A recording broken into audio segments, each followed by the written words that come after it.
Hello, I'm Professor Walter Stepp, and let's just be blunt.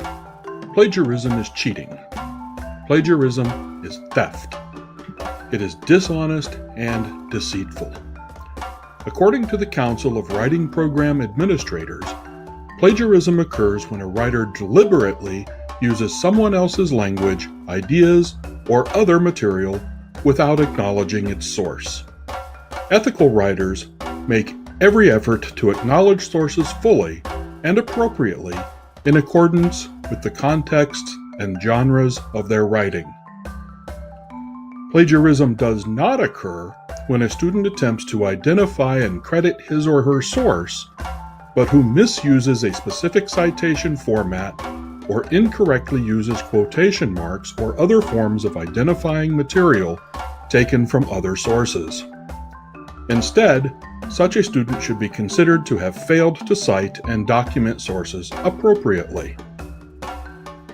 For the purpose of this course, proper format is APA style.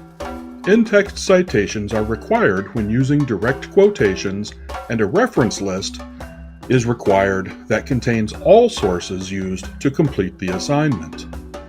Assignments that are missing the reference list shall be considered plagiarized and shall receive 0 credit. Errors in APA style shall not be considered plagiarism, but shall receive point deductions for improper documentation.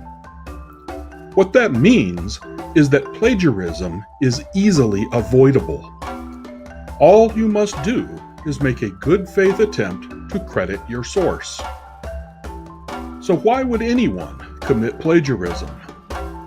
Some of the more common reasons are that students may fear failure or fear taking risks in their own work. Students may have poor time management skills, or they may plan poorly for the time and effort required for research-based writing and believe they have no choice but to plagiarize.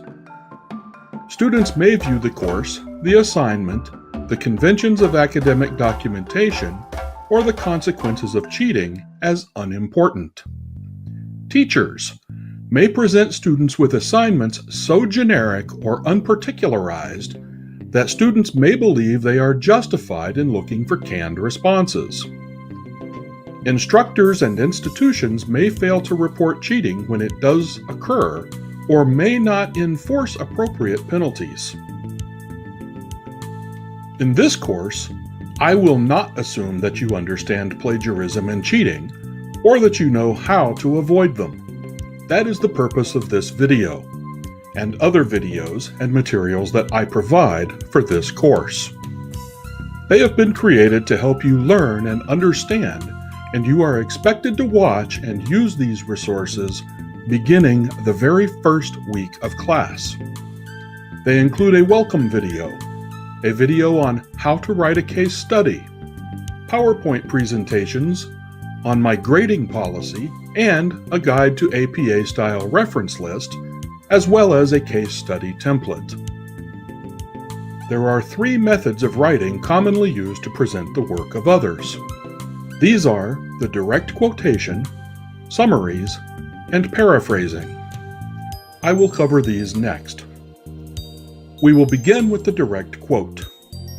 Quotations are identical, word-for-word copies of the original work, but include only a small portion of that work.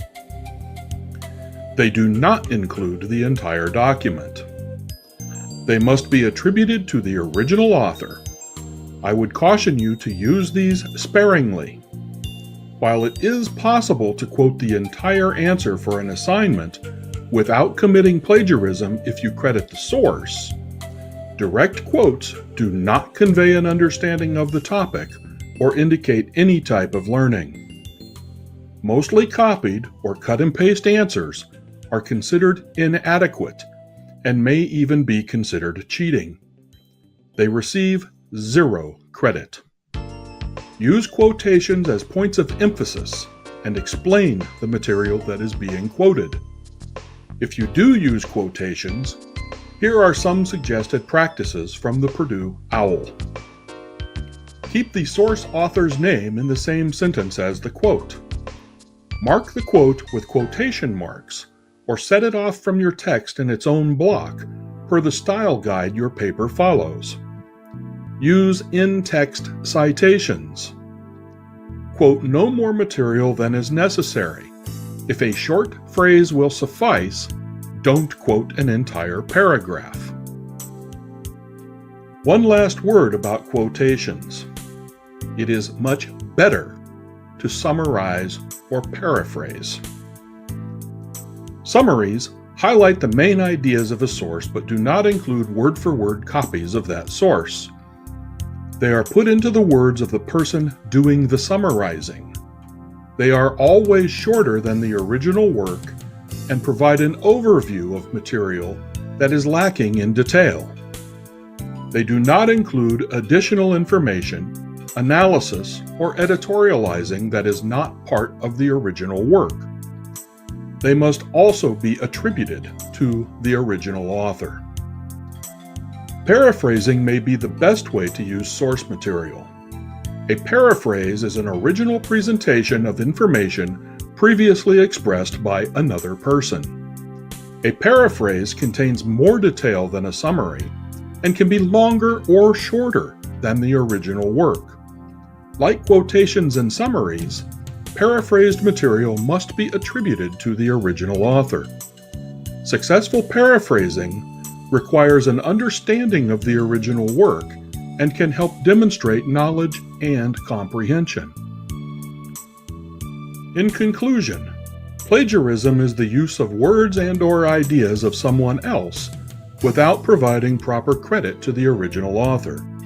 In my classes, proper credit includes the use of in-text citations and a reference list in APA style.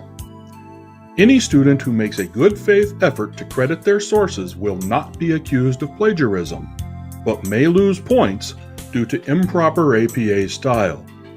Copying large portions of text, even if attributed to the original author, is not permitted as it does not demonstrate knowledge or understanding of the topic, and shall be marked down and/or receive a grade of 0.